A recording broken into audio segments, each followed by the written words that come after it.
बिस्मिल्लाहिर्रहमानिर्रहीम। अस्सलामुअलैकुम। Muzammil voice official में खुशामदीद।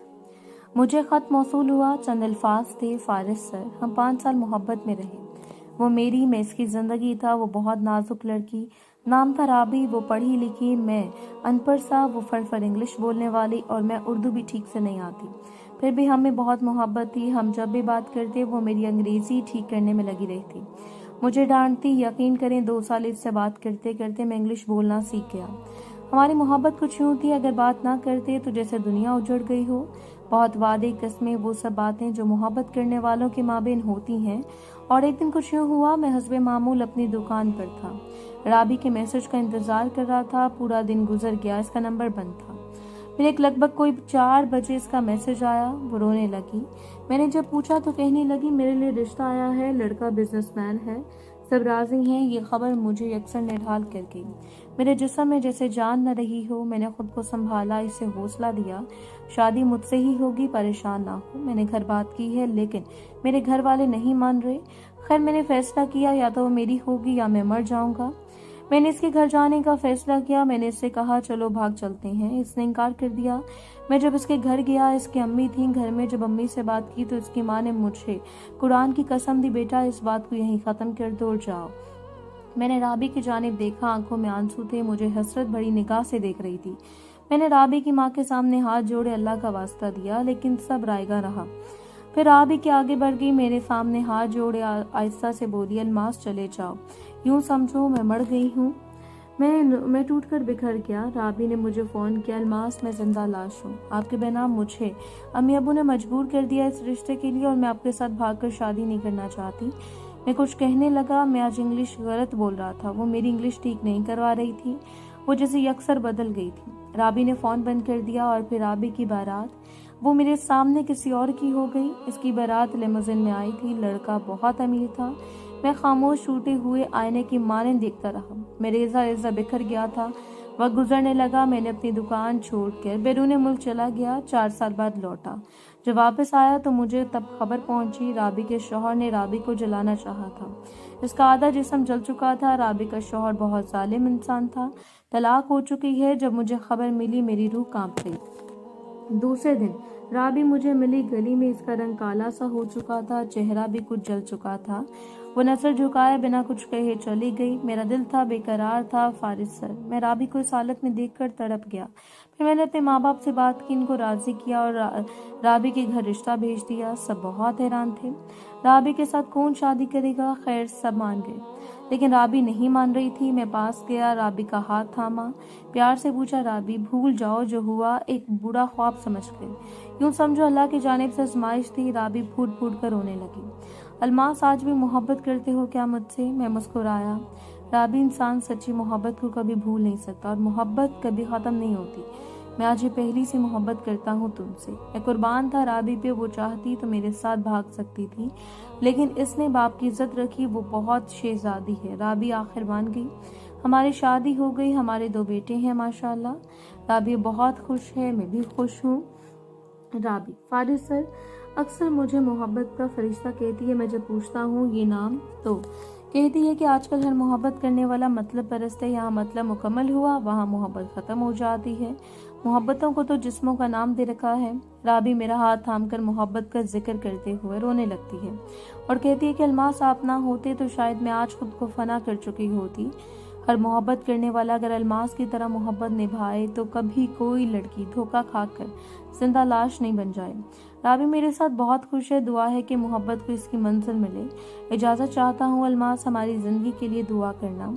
फारिस तो इतना कहेगा कि आप दोनों सलामत रहें। और रही बात शादी से पहले की मोहब्बत की, तो फारिस इसके खिलाफ है। शादी से पहले मोहब्बत सब फरेब होता है।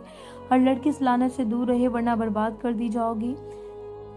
छोटी सी जिंदगी है, न जाने कैसे हम लोग इसमें नफरत भर लेते हैं। मुझे तो समझ नहीं आती, लोग एक दूसरे के लिए जहर उगल सकते हैं कैसे? वो कौन से इंसान होते हैं जो दूसरों की खुशियों को आग लगा देते हैं? जिंदगी तो सिर्फ मोहब्बत का दर्स देती है। मैं तो बस इतना कहूंगी कि जितनी जिंदगी में मोहब्बत की खुशबू नहीं, वो जिंदगी बंजर जमीन की मानंद होती है, वहशतनाक और असेब सदा। होंठों पर मुस्कुराहट सजा कर दिखाओ कि न जाने आपकी मुस्कुराहट से कितने गम मिट जाते होंगे। वकास पढ़ा लिखा लड़का था, बैंक में जॉब करता था। जिंदगी बहुत अच्छे से गुजर रही थी। इसकी मंगनी भी हुई थी। लड़की भी पढ़ी लिखी थी। जिस घर में मंगनी हुई थी वो लोग बहुत अमीर थे। लड़की 6 भाइयों की इकलौती बहन थी। उन्होंने वकास को जहेज में लाखों का सामान देने का वादा किया। खैर, दिन गुजरने लगे। एक दिन कुछ यूं हुआ, वकास के हमसाए घर से रोने की आवाज आने लगी। सब घर वाले जल्दी से हमसाए के घर गए। देखा इनकी बेटी रो रही थी। किरण चीख चीख कर रो रही थी। पूछने पर पता चला किरण का शौहर मर गया है। अभी अभी इसको हार्ट अटैक आया है। सब उदास हो गए। किरण की तो दुनिया उजड़ गई। 4 छोटे छोटे बच्चे थे। वकास और किरण ने बचपन एक साथ गुजारा था। किरण बहुत अच्छी लड़की थी, बाहया बाएखलाक। वकास को बहुत दुख हो रहा था। किरण की उम्र अभी 26 साल है। इस बेचारी के साथ क्या हो गया। दिन गुजरने लगे। कुछ 6 माह गुजर गए। किरण मेके आ गई बच्चों को लेकर। सब बहुत उदास थे। पता चला किरण के ससुराल वालों ने मारपीट कर घर से निकाल दिया। शौहर मर गया। अब कौन सा पुरसाने हाल था। किरण भाइयों के रहमो करम पर थी। अब दिन गुजरने लगे। किरण घर का सारा काम करती। दिन भर नौकरानी की तरह काम करती रहती। भाभी लोगों ने इसका जीना हराम कर रखा था। कभी किरण के बच्चों को मारती, कभी किरण को ताने देती। किरण जिंदगी से उकताने लगी। वकास को जब भी किरण गली में मिलती, वकास हाल पूछता। किरण उदास सी होकर बोलती, अब दिल मर जाने को चाहता है, क्या करूं। बच्चों के लिए जी रही हूँ। वकास ने किरण के चेहरे की जानिब देखा। किरण कितनी खूबसूरत है, बस नसीब मार के। किरण को हौसला देता, अल्लाह पाक सब कुछ ठीक करेगा इंशाल्लाह। एक दिन कुछ यूं हुआ कि किरण के बेटे ने शरारत करते हुए दीवार के साथ लगी एलसीडी तोड़ दी, जिस पर किरण के भाई ने इसके सब बच्चों को बहुत मारा। दूसरी जानिब वकास की आज मेहंदी थी। वकास के घर में खुशियों का समा था। वकास बाजार से वापस आ रहा था। देखा किरण पैदल चलते हुए जा रही थी। 7 बच्चे थे। वकास ने कहा, रोकी, इस वक्त 9 बज रहे हैं, कहाँ जा रही है किरण। वकास ने किरण को आवाज दी। किरण खामोशी से आगे बढ़ती रही। वकास कार से उतरा, किरण के पास गया। किरण, कहाँ जा रही हो। इस वक्त किरण की आंखों में आंसू थे। हिचकी भर के रोने लगी। वकास ने आहिस्ता से पूछा, किरण क्या हुआ। बच्चे के चेहरे पर जख्म था। मैंने पूछा, इससे क्या हुआ। अभी बड़ा बेटा 8 साल का था। किरण रोने लगी। जब बच्चों का बाप मर जाए ना तो लोग दरिंदे बन जाते हैं। आज मैं बच्चों को लेकर नहर में छलांग लगा दूंगी। मेरी जिंदगी जहन्नुम बन चुकी है। वकास ने किरण की जानिब देखा। किरण यूनिवर्सिटी की टॉप स्टूडेंट थी, बहुत समझदार बाइखलाक लड़की, लेकिन हालात ने इसे क्या बना दिया। वकास ने किरण की जानिब देखा जो दुखों में डूबी हुई थी। वकास ने किरण का हाथ पकड़ा। किरण, एक बात कहूँ। किरण खामोश रही। वकास ने किरण से दरख्वास्त की, मेरे साथ एक बार मेरे घर चलो, फिर यहाँ जी चाहे चली जाना। किरण को मुश्किल से राजी किया, बच्चों को साथ लिया, अपने घर चला गया। घर में मेहंदी की तैयारी चल रही थी। सब बहुत खुश थे। इतने में जिस लड़की से शादी होनी थी, इस लड़की का मैसेज आया। वकास भाई पूछ रहे हैं कार कौन सी लेनी है। वकास चुप रहा। लड़की कहने लगी, थोड़ी देर तक बताता हूँ। अम्मी अबू आवाज दी। चचा ताया सब इकट्ठे हो गए। वकास ने किरण की जानिब देखा और कहने लगा, मैं आप सबको बताना चाहता हूँ, मैं किरण से निकाह करूंगा कल। इतना कहना था। सब हैरान रह गए। किरण की तो जैसे धड़कन रुक गई थी।